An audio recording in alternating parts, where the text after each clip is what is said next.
नमस्कार। आज हम बात कर रहे हैं स्टीफन कोवी की बहुत ही मशहूर किताब प्रभावी लोगों की 7 आदतें पर। मतलब इसके जो मुख्य विचार हैं उन्हें समझने की कोशिश करेंगे। हाँ, बिल्कुल। और देखिए, ये किताब सिर्फ कुछ आदतों की लिस्ट नहीं है। ये एक एक पूरा नज़रिया है जीने का। सही। कोवी इस पर बहुत जोर देते हैं कि असली असर, असली प्रभाव वो चरित्र से आता है, सिद्धांतों से, न कि बस ऊपरी चीज़ों से, जिसे वो पर्सनैलिटी एथिक कहते हैं। हाँ, वो दिखावा टाइप। और ये बदलाव वो कहते हैं अंदर से बाहर की तरफ होता है। मतलब पहले हम निर्भर होते हैं, फिर स्वतंत्र बनते हैं और फिर परस्पर निर्भर। बिल्कुल। और पहली 3 आदतें इसी इसी पर्सनल आज़ादी मतलब निजी जीत पर फोकस करती हैं। तो पहली आदत। पहली है प्रोएक्टिव बने। अब ये सुनने में लगता है कि बस पॉजिटिव सोचो, पर ये उससे गहरा है। अच्छा, कैसे? मतलब ये समझना कि जो भी हमारे साथ होता है और हम उस पर कैसे रिएक्ट करते हैं, उसके बीच में चुनने की ताकत हमारे पास है। हम हालात के गुलाम नहीं हैं। हाँ, मतलब अपनी जिम्मेदारी लेना। बारिश हो रही है तो मूड खराब नहीं करना, किसी ने कुछ कह दिया तो दिन भर वही नहीं सोचना। सही। एग्जैक्टली। अपनी प्रतिक्रिया चुनना, ये बहुत पावरफुल है। फिर दूसरी आदत आती है, अंत को ध्यान में रखकर शुरू करें। ओके, अंत को ध्यान में रखकर, इसका क्या मतलब हुआ? जैसे मंजिल पता हो पहले से? हाँ, बिल्कुल वैसा ही। मतलब जीवन में एक स्पष्ट दिशा होना। आप क्या चाहते हैं, आपके लिए जरूरी क्या है, आपके मूल्य क्या हैं, इनको साफ करना। कोवी तो पर्सनल मिशन स्टेटमेंट बनाने को कहते हैं। एक गाइड की तरह जो हर फैसले में मदद करे। ठीक है। और तीसरी आदत? वो है पहली चीजों को पहले रखें। ये तो टाइम मैनेजमेंट जैसा लग रहा है। लगता है, पर ये उससे ज्यादा है। ये सिर्फ काम निपटाने की बात नहीं है।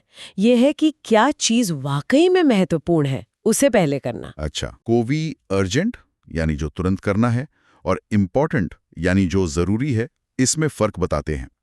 ये आदत कहती है कि उन कामों पर ध्यान दो जो जरूरी हैं आपके बड़े लक्ष्यों के लिए, भले ही वो एकदम से सामने न चिल्ला रहे हों। समझ गई। तो मतलब जो जरूरी है उसे अर्जेंट बनने से पहले ही कर लेना। अच्छा, तो ये हो गई पहली 3 आदतें। ये पर्सनल लेवल पर है। हाँ, ये आपकी निजी जीत है, सेल्फ कंट्रोल, अनुशासन। और कोवी कहते हैं कि जब तक ये नहीं होता, आप दूसरों के साथ असरदार ढंग से काम नहीं कर सकते। अच्छा, तो इसके बाद ही सार्वजनिक जीत आती है? बिल्कुल। और यहीं से चौथी आदत शुरू होती है, जीत जीत सोचें, think win win. Win win, ये तो सुना है काफी। मतलब सबके लिए फायदा। हाँ, ये एक सोच है कि जिंदगी कोई रेस नहीं है जहां एक जीतेगा तो दूसरा हारेगा। ये सहयोग का मैदान है। ऐसे हल ढूंढना जिसमें सबका भला हो।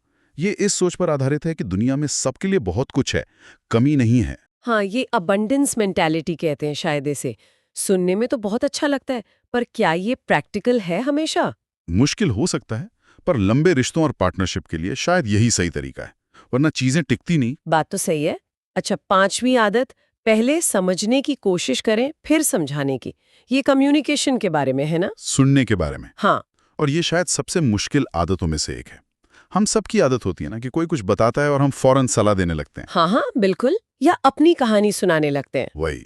कोवी कहते हैं पहले ध्यान से सुनो, सहानुभूति से सुनो, सामने वाले की बात, उसका नजरिया सच में समझने की कोशिश करो। बिना समझे आप सही सलाह दी ही नहीं सकते। पहले समझो फिर बोलो।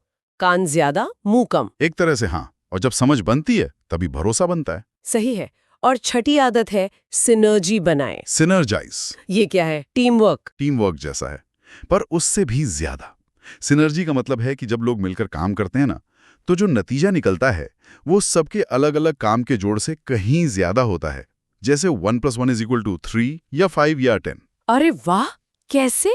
ये तब होता है जब हम मतभेदों, अलग अलग नजरियों को बोझ नहीं बल्कि ताकत समझते हैं, उनका सम्मान करते हैं और फिर मिलकर कुछ ऐसा बनाते हैं जो अकेले कोई नहीं बना सकता था।